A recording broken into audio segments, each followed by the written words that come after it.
Deputy President Kenny Kunene. Amandla awethu, amandla awethu. Asibulise abantu base-KZN.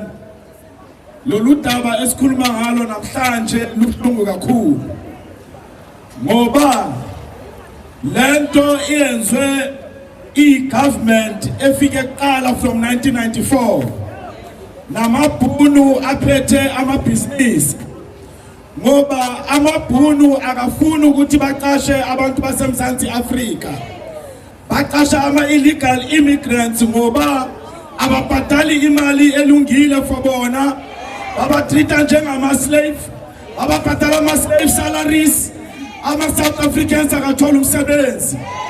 Manje thina siyi-Patriotic Alliance siyasaya emabhodeni, ibhoda yaseZimbabwe neSouth Africa, ibhoda yaseLesotho neSouth Africa, siyobonisa ukuthi ugovernment akayenzi lutho. Singena kwipolitiki ngoba sifuna ukuthi si-implement i-constitution. I-constitution yethu ithi mawungana amaphepha ufanele ukuthi uhambe, ufanele ukuthi ubuyele ekhaya. Manje singena kule GNU hayi ukuthi siyodla, singena ukuthi siyosebenza. Ngihamba la noMillicent Mathupa, Member of Parliament ye-Patriotic Alliance, deployed to Portfolio Committee ye Home Affairs. Manje ngithe aze la azoba nomphakathi ngoba uyangitshela ukuthi bathola ukuthi yakhona ama-airlines aletha ama-illegal foreigners through Tambo.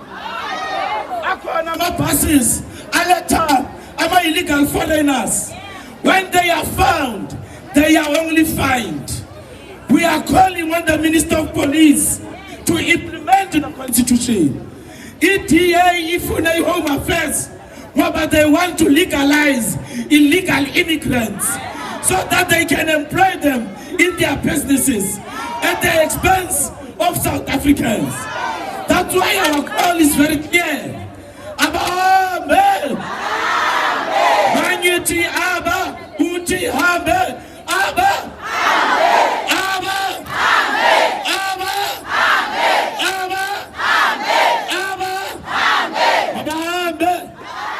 Masizala, Yibonengi to program director, amashopper avuliwe, wama illegal foreigners, bayastega, bataba video. With the next march, when we go to Pointe, Sigala Mapoisa, Avala Mashopo, Nova, Ibaba Valley, Sizola Vala.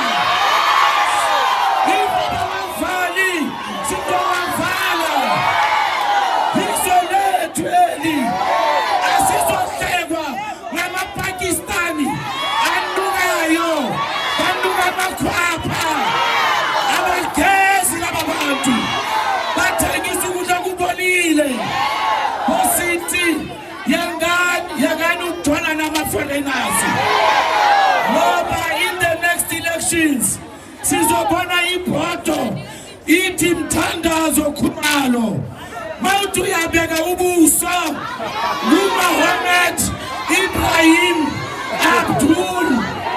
Nyamtela bosisi nisenzela inkinga.